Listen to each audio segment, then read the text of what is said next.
किसी ने बड़े कमाल की बात कही है कि अपॉर्चुनिटी हर सुबह आपका दरवाजा खटखटाएगी, लेकिन यदि आप सोते रह गए तो वो धीरे से निकल जाएगी। नमस्ते दोस्तों, मेरा नाम है आरजे कार्तिक। आपके लिए एक छोटी सी कहानी। ये कहानी एक ऐसे लड़के की जो पेट्रोल पंप पर जॉब किया करता था, पेट्रोल भरने का काम करता था।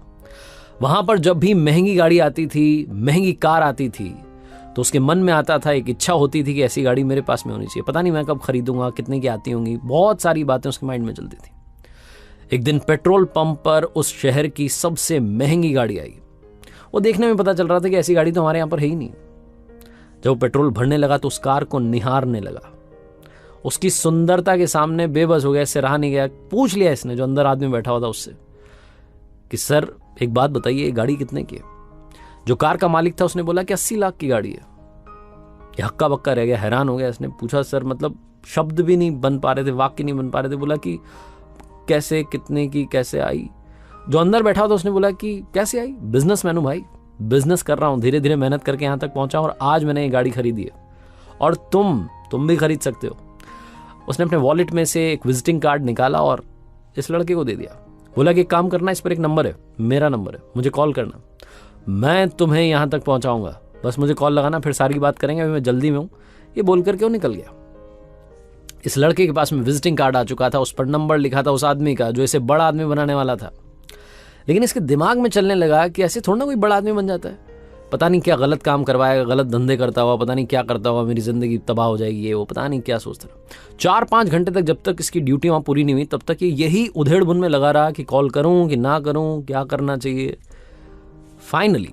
फाइनली जब इसका घर जाने का टाइम हुआ तो पेट्रोल पंप पर जो डस्टबिन रखा था उसके पास गया, विजिटिंग कार्ड फाड़ करके वहां पर फेंक दिया और वहां से चल दिया हल्के मन से कि चलो बढ़िया रहा, लालच के चक्कर में नहीं आया, अपनी आम जिंदगी अपने को ऐसे ही जीना है, मस्त रहना है।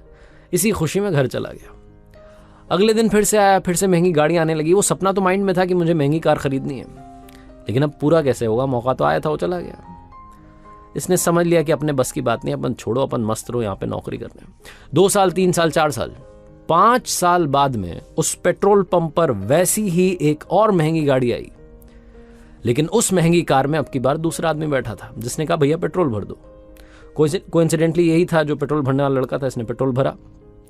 पेट्रोल भरने के बाद में आदमी जब पैसे देने लगा तो फिर से ये वाक्य नहीं बना पा रहा था, इसके शब्द नहीं आ पा रहे थे। इसने वही पूछा कि कैसे, गाड़ी, क्यों, क्या? जो अंदर बैठा था हंसने लगा। उसने बोला, भाई भूल गए क्या? यहीं पर ही तो झाड़ू लगाने का काम करता था। 5 साल पहले ऐसी ही गाड़ी आई थी जो आपको एक विजिटिंग कार्ड दे करके गया था आदमी, उस पर नंबर लिखा था, आपने उसके टुकड़े करके डस्टबिन में डाल दिया था। मैंने बड़ी मुश्किल से टुकड़ों को जोड़ा, उस नंबर को मिलाया, बात की, उन सर से मिलने गया।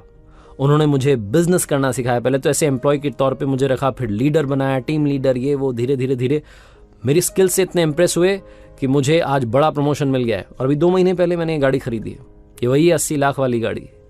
आपने वो सपना देखा था, मैंने वो सपना पूरा कर लिया। पता नहीं आपने क्या सोच करके वो डस्टबिन में वो विजिटिंग कार्ड के टुकड़े करके फेंक दिए।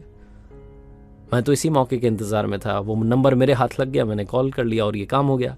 ये बोल करके वो हंसता हुआ, मुस्कुराता हुआ निकल गया। ये लड़का वहीं पेट्रोल पंप पर खड़ा रहा। छोटी सी कहानी, लेकिन हमें ये सिखाती है कि लाइफ में अपॉर्चुनिटी जब आती है तो दोनों हाथों से उसे स्वीकार करना चाहिए, ग्रैब करना चाहिए। लाइफ में अपॉर्चुनिटीज को एक्सेप्ट करना चाहिए, चैलेंजेस को एक्सेप्ट करना चाहिए, मौके पर चौका लगाना चाहिए। वरना हम पछताते रह जाते हैं कि काश 3 साल पहले ऐसा कर लिया होता, 4 साल पहले मेहनत कर ली होती, कुछ हो जाता मेरी लाइफ का। बाद में सिर्फ पछताने के अलावा हमें कुछ नहीं मिलता है। इसीलिए एक बार फिर से कहना चाहता हूं, ऊपर वाले के आशीर्वाद के साथ, अपनी सच्ची मेहनत के साथ और अपनों के प्यार के साथ कर दिखाओ कुछ ऐसा कि दुनिया करना चाहे आपके जैसा। और हाँ, हर सोमवार सुबह 9:30 बजे मेरे साथ देखिए एक नई कहानी।